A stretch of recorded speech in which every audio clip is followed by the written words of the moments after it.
Muito boa noite. Boa noite. O MRPP candidata-se ao Parlamento Europeu para dar voz a uma corrente de opinião. Se forem eleitos, o que é que vão defender na Europa? Em primeiro lugar, se formos eleitos, teremos uma postura completamente diferente daquela que têm tido os deputados europeus até agora, particularmente os deputados portugueses. Pouco se sabe do que eles lá fazem e o povo português não pode, através desses supostos seus porta-vozes, saber aquilo que se congemina nas suas costas. Portanto, a nossa postura, partindo deste pressuposto, será sempre a de trazer ao conhecimento do povo português aquilo que é discutido em Bruxelas e em Estrasburgo e poder travar um diálogo com o povo português a respeito dessas medidas, porque nós temos a noção que ali tudo se regulamenta, mas nada se regulamenta a favor dos trabalhadores, até agora. É de alguma forma dar voz aos trabalhadores portugueses na Europa? É isso que o MRPP pretende? Não só aos trabalhadores portugueses, mas também aos trabalhadores europeus. Portanto, eu penso que o nosso manifesto eleitoral contempla um conjunto de medidas e uma plataforma de unidade capaz de unir os trabalhadores europeus em torno de um certo número de reivindicações. Voz na Europa, junto às instituições? Penso que não, porque quem manda efetivamente na Europa é o eixo franco-alemão. Ou, se quisermos até dizer de uma forma mais precisa, é a Alemanha. Eu recordo-lhe aqui, quando foi a desagregação da Jugoslávia, a Alemanha tomou a seu belo prazer a medida de reconhecer o Estado croata e de ter intervido abertamente nessa guerra e até armado algumas partes em litígio. Portanto, não me consta que a Alemanha tenha dado cavaco a ninguém para tomar esse tipo de decisão unilateral. O senhor diz que o seu partido quer construir a luta organizada revolucionária dos trabalhadores portugueses e defender medidas de combate à crise. Que medidas são essas, concretamente? Bem, a situação que está criada neste momento na Europa é de que a Europa, cada um está a pensar por si neste momento. Ainda esta semana tivemos cimeiras da União Europeia com a China e hoje com a União Soviética e viu-se qual é o dilema que aqui está criado. Portanto, parece não haver plataformas de entendimento nem entre os 27 países membros, nem sequer entre a União Europeia, a China por um lado e a União Soviética por outro. Este é um primeiro dado. As medidas que têm sido tomadas até este momento para combater a crise têm-se revelado completamente ineficazes. Quais são as medidas, então, que propõem nesse caso? Nós iremos propor, caso sejamos eleitos, nomeadamente 2 ou 3 ideias muito elementares. A primeira é que os experimentos devem ser proibidos nesta União Europeia. Em segundo lugar, que para enfrentar no plano imediato a crise, deve ser a semana de 30 horas deve ser instituída, e isto sem perda de remuneração por parte dos trabalhadores. E, por outro lado, havendo países mais pobres da União Europeia que precisam fazer investimentos que considerem prioritários para desenvolver a sua economia, não se justifica que as taxas de juro e as modalidades de pagamento desses mesmos empréstimos sejam diferentes para uma Alemanha do que são diferentes para uma Espanha, uma Grécia, uma França ou Portugal. Portanto, isso deve ser uniformizado. Além dessas medidas que acabou de referir, se me permite, eu vou referir mais algumas. Tenho aqui o vosso programa.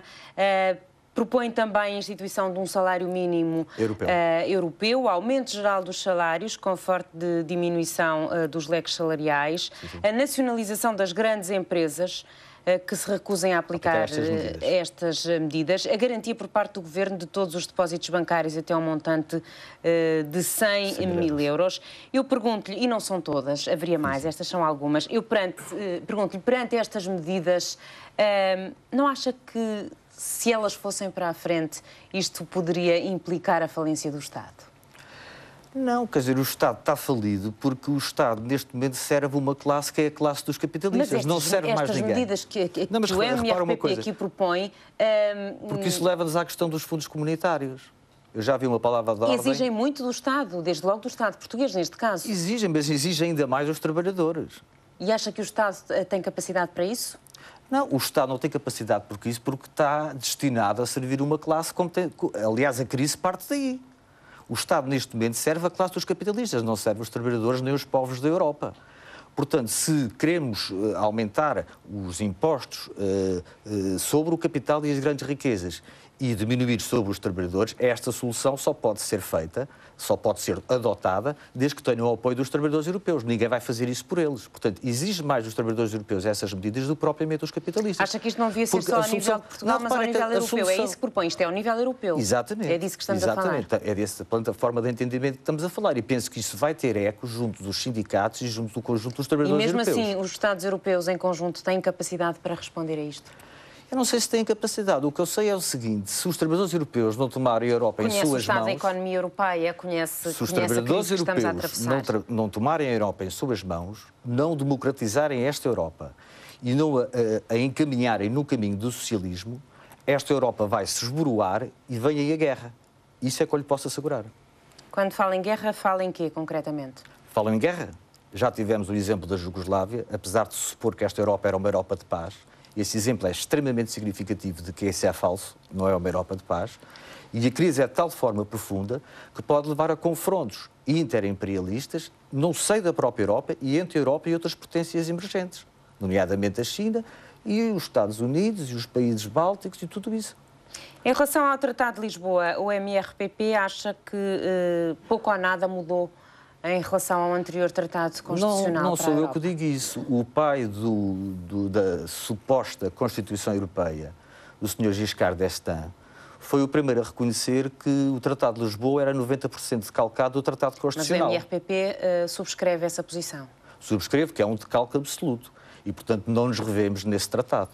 Ainda que achássemos que ele devia ter sido referendado, assim como os outros tratados anteriores, o que nos foi sonegado pelo PS e o PSD em particular. E como é que vê a adesão da Turquia, a possibilidade de adesão da Turquia à União Europeia? A adesão da Turquia, sobretudo, é um problema que diz respeito ao povo turco.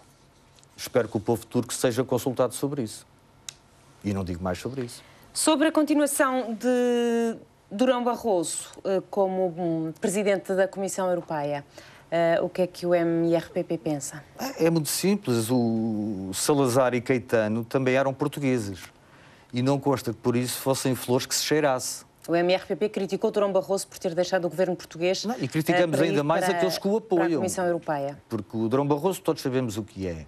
Agora, aqueles que o apoiam e vindo essas vozes de apoio, nomeadamente do Partido Socialista, parece um paradoxo, mas que é revelador de que não há diferença nenhuma entre o PS e o PSD. É o que isso quer dizer, não quer dizer mais nada. Em relação à questão da imigração, há a possibilidade das cotas de imigração virem a ser reduzidas. Como é que vê esta medida?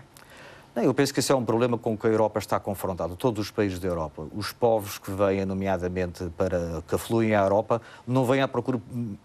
Sobretudo não vêm à procura de uma melhor condição de vida. Muitos deles vêm à procura da própria subsistência, pura e dura. Portanto, os acordos de Schengen têm que ser revistos.